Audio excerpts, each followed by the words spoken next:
ദൈവത്തിരുനാമം മഹത്വപ്പെടുമാറാകട്ടെ. ഈ എപ്പിസോഡിൽ നമ്മൾ ചർച്ച ചെയ്യുന്നത് ഈസ്റ്റർ എഗ്ഗിനെ പറ്റിയും അതേപോലെ കൊഴുക്കട്ട ശനി ഇതിനെപ്പറ്റിയുമാണ് നമ്മൾ ചർച്ച ചെയ്യുന്നത്. ഇത് മനസ്സിലാക്കണമെങ്കിൽ നമ്മൾ ആദ്യമേ സ്പ്രിംഗ് സീസണെ പറ്റി നമ്മളൊന്ന് അറിഞ്ഞിരിക്കുന്നത് നല്ലതാണ്. സ്പ്രിംഗ് വസന്തകാലം എന്ന് പറയുന്നത് അതിന് തൊട്ട് മുന്നേ വരെ തണുപ്പും വിൻ്റർ സീസണും ഒക്കെയായിട്ട് മണ്ണ് തണുത്ത് വിറങ്ങലിച്ച് ഉറഞ്ഞു കിടക്കുന്ന സമയമാണ്. ഒരു കൃഷിയും നടക്കില്ല, ഒന്നും വളരില്ല, മണ്ണിലൊന്നും വളരില്ല. പക്ഷേ ഈ സ്പ്രിംഗ് ആകുന്ന ഉടനെ സൂര്യൻ്റെ ആ രശ്മിയേറ്റ് മണ്ണ് വാമാകും, അതൊക്കെ ചൂടാകുന്ന ഉടനെ ജീവൻ്റെ കണികകൾ അവിടെയും ഇവിടെയും തളർത്ത് വളരും. അപ്പോൾ നല്ല പച്ച കളറിലുള്ള ഇലകളും കുറച്ച് കഴിയുന്ന ഉടനെ നല്ല കളർഫുള്ളായിട്ടുള്ള പുഷ്പങ്ങളും ഒക്കെ ആയിട്ട് നമ്മുടെ വീടിൻ്റെ ചുറ്റിനും അല്ലെങ്കിൽ ഇവിടെ വൈൽഡ് ഫ്ലവേഴ്സൊക്കെ നന്നായിട്ട് തളർത്ത് കിളിച്ച് വരും. അപ്പോൾ സ്പ്രിംഗ് സീസൺ എല്ലാവരുടെയും മനസ്സിന് നല്ല സന്തോഷവും ഉന്മേഷവും ഊർജ്ജവും നൽകുന്ന സമയമാണ് സ്പ്രിംഗ് സീസൺ. അപ്പോൾ കാലാകാലങ്ങളായി യേശുക്രിസ്തുവിന് മുൻപ് തന്നെ ഈ സ്പ്രിംഗ് സീസണെ ആൾക്കാർ പല രീതിയിലും, അതായത് പുതുജീവൻ നൽകുന്നത്, എല്ലാവർക്കും ഉന്മേഷം നൽകുന്നത്, ആരോഗ്യം നൽകുന്ന സമയം, അതിനുവേണ്ടി അതിനെ റെപ്രസെൻറ്റ് ചെയ്യാനായിട്ട് ഉപയോഗിച്ചിരുന്ന ഒരു കാര്യമാണ് മുട്ട. അങ്ങനെ ജീവനെ പ്രതിനിധാനം ചെയ്യുകയായിരുന്നു മുട്ടയുടെ ആ ഉദ്ദേശം. അപ്പോൾ അങ്ങനെ മുട്ടയ്ക്ക് സിംബോളിക്കായിട്ട് ഒരു അർത്ഥമുള്ളത് പുതുജീവൻ അല്ലെങ്കിൽ ഉന്മേഷം എന്നുള്ള ഒരു കോൺസെപ്റ്റായിരുന്നു. യേശുക്രിസ്തു മരിച്ചു അടക്കപ്പെട്ടു, മൂന്നാം ദിവസം ഉയർത്തെണീറ്റ് കഴിഞ്ഞ് ഓടിച്ചെന്ന യോഹന്നാനും പത്രോസും കണ്ടത് ഒഴിഞ്ഞു കിടക്കുന്ന ഒരു ശവക്കല്ലറയായിരുന്നു. അതിനകത്തൊന്നുമില്ല.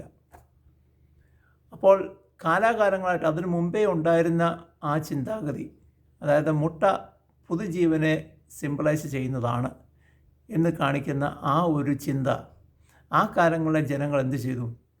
അവരത് മോഡിഫൈ ചെയ്തതിന് ശേഷം യേശുക്രിസ്തുവിൻ്റെ ഉയർത്തെണ്ണീപ്പിനെയും ആ ഒഴിഞ്ഞു കിടക്കുന്ന കല്ലറയും കാണിക്കുവാനായിട്ട് ഒരു ഈസ്റ്റർ എഗ്ഗ് എന്ന് പ്രത്യേകം നാമകരണം ചെയ്ത് അവരൊരു മുട്ടയുണ്ടാക്കി. ആ മുട്ടയുടെ പ്രത്യേകത, അതിനകം ഹോളോ ആയിരുന്നു, അകം എം ടി ആയിരുന്നു. കാര്യം ശവക്കല്ലറ തുറന്നു നോക്കിയപ്പോൾ അത് എം ടി ആയിരുന്നു, അതിനകത്തൊന്നുമില്ലായിരുന്നു. അത് സൂചിപ്പിക്കുവാനായിട്ടാണ് ഈസ്റ്റർ എഗ്ഗ് ഈസ്റ്റർ സമയത്ത് എല്ലാവരും പരസ്പരം കൈമാറും. അതിനകം പ്രത്യേകിച്ച് എം ടി ആയിരിക്കും. അത് നമ്മൾ പ്രത്യേകം ശ്രദ്ധിക്കണം. കാര്യം യേശുക്രിസ്തുവിൻ്റെ ശവക്കല്ലറയ്ക്കകത്ത് ശവമില്ലായിരുന്നു. ഇനി രണ്ടാമത് നമ്മൾ ആലോചിക്കേണ്ടത് ലാസറിൻ്റെ ഉയർത്തെണ്ണീപ്പാണ്. ലാസറിനെ യേശുക്രിസ്തു ഉയർത്തെണ്ണീപ്പിച്ചപ്പോൾ യേശുക്രിസ്തു ശവക്കല്ലറയുടെ മുന്നിൽ ചെന്നു. അതിൻ്റെ കവാടം ഉരുട്ടി മാറ്റുവാനായിട്ട് പറയുന്നു. കവാടം തുറന്നകത്തേക്ക് കയറിയപ്പോൾ ലാസറിൻ്റെ ശവശരീരം ജീർണിച്ച് അതിനുള്ളിൽ കിടപ്പുണ്ടായിരുന്നു. അപ്പോൾ as oppose to the tomb of Jesus Christ, ലാസറിൻ്റെ കല്ലറയ്ക്കകത്ത് ലാസറിൻ്റെ ശവശരീരം ഉണ്ടായിരുന്നു. അതുകൊണ്ട് നമ്മുടെ കേരളത്തിൽ, അതായത് മലങ്കര സഭയിൽ ചില ഇടങ്ങളിൽ കണ്ടുവരുന്ന ഒരു ട്രഡീഷനാണ് ലാസറിൻ്റെ ശനി എന്ന് നമ്മൾ പറയുന്ന ആ പെരുന്നാൾ. ലാസറിനെ ഉയർപ്പിച്ച ആ സമയം ഓർക്കുന്ന പെരുന്നാൾ, അതായത് നാളെയാണ്. ആ സമയത്ത് കൊഴുക്കട്ട വിശ്വാസികൾക്ക് നൽകും. കൊഴുക്കട്ടയ്ക്കകത്ത് നമുക്കറിയാം, പുറമേ അരിയുടെ മാവുണ്ട്, അകത്ത് നമ്മൾ തേങ്ങാപ്പീര, ശർക്കരയിൽ കലർത്തിയ തേങ്ങാപ്പീര വെക്കും. അപ്പം അകത്തുള്ള ശർക്കര തേങ്ങാപ്പീര റെപ്രസെൻ്റ് ചെയ്യുന്നത് ലാസറിൻ്റെ ശവശരീരമാണ്. ആ സമയത്ത് ലാസറിൻ്റെ കല്ലറ തുറന്നു നോക്കിയപ്പോൾ അതിനകത്ത് ശവശരീരമുള്ളതുകൊണ്ട് ഈ കൊഴുക്കട്ടയ്ക്കകത്തെ ആ തേങ്ങാപ്പീരയും ശർക്കരയും റെപ്രസെൻ്റ് ചെയ്യുന്ന ലാസറിൻ്റെ ശവശരീരമാണ്.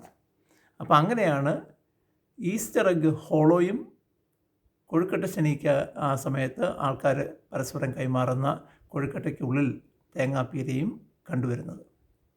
പക്ഷേ ഈ ട്രഡീഷനെല്ലാം ഒരു ആത്മീയ ദർശനം അല്ലെങ്കിൽ ഒരു കോൺസെപ്റ്റിനെ സൂചിപ്പിക്കുന്നു. ഇത് രണ്ടിനും കോൺസെപ്റ്റുണ്ട്. അപ്പം നമ്മളിത് കൈമാറുന്ന പറഞ്ഞാൽ പലർക്കും ഇതിൻ്റെ അർത്ഥം അറിയില്ല എങ്കിലും ഇതിനകത്തൊരു ആത്മീയ അംശം അടങ്ങിയിട്ടുണ്ട്. അപ്പോൾ അറിയാവുന്നവരോട് ചോദിച്ചു കഴിഞ്ഞാൽ നമുക്കിത് മനസ്സിലാക്കാവുന്നതാണ്. ഞങ്ങളുടെ ഭാഗത്ത്, റാന്നി ഭാഗത്ത് ഈ കൊഴുക്കട്ട കൈമാറുന്ന ഒരു ട്രഡീഷനില്ല. പക്ഷേങ്കിൽ ഇവിടെ വന്നതിന് ശേഷമാണ് ആ ഭാഗത്തു നിന്ന് ഇതൊക്കെ ആ ട്രഡീഷനുള്ള ആൾക്കാർ പറഞ്ഞാണ് ഇത് മനസ്സിലായത്. പക്ഷേ എനിക്ക് മനസ്സിലാകാത്ത ഒരു വിഷയം, ഇപ്പോൾ പുതിയ ഒരു ട്രഡീഷൻ നമ്മുടെ നാട്ടിൽ മലങ്കരയിൽ ഉണ്ടായിട്ടുണ്ട്. അതായത് ഈസ്റ്റർ സമയത്ത് ശുശ്രൂഷയെല്ലാം കഴിഞ്ഞ് പടയിൽ നിന്ന് കൈമുത്തി ഇറങ്ങുമ്പോൾ ഒരു പുഴുങ്ങിയ മുട്ട കൊടുക്കും. ആ പുഴുങ്ങിയ മുട്ടയ്ക്ക് ജീവനില്ല, അത് പുഴുങ്ങിയതാണ്, അതിന് ജീവനില്ല. യേശുക്രിസ്തുവിൻ്റെ സമയത്താണെങ്കിൽ മുട്ടയെ റെപ്രസെൻ്റ് ചെയ്തത് പുതുജീവൻ നൽകുന്ന ഒരു വസ്തുവായിട്ടാണ് സിംബലൈസ് ചെയ്തത്. പക്ഷെങ്കിൽ ഈ പുഴുങ്ങിയ മുട്ടയ്ക്ക് ജീവനില്ല. അതേപോലെ തന്നെ പുതിയ മുട്ട, ആ തോടിനുള്ളിൽ സാധനങ്ങളുണ്ട്, അതിനകത്ത് വെള്ളയും അതായത് മഞ്ഞക്കരുവുമുണ്ട്, എംറ്റി അല്ല. അപ്പോൾ ഇത് എന്തിനെയാണ് റെപ്രസെൻ്റ് ചെയ്യുന്നതെന്ന് അറിയില്ല. പക്ഷെങ്കിൽ അതിനും ഒരു ചരിത്രം കാണും, ഒരു ട്രഡീഷൻ കാണും, അതിൻ്റെ പുറകിലും ഒരു സാരാംശം കാണുമെന്ന് വിശ്വസിക്കുന്നു. അത് എന്താണെന്ന് അന്വേഷിക്കണം, അതെന്താണെന്ന് മനസ്സിലാക്കാനായിട്ട് എനിക്ക് താല്പര്യമുണ്ട്.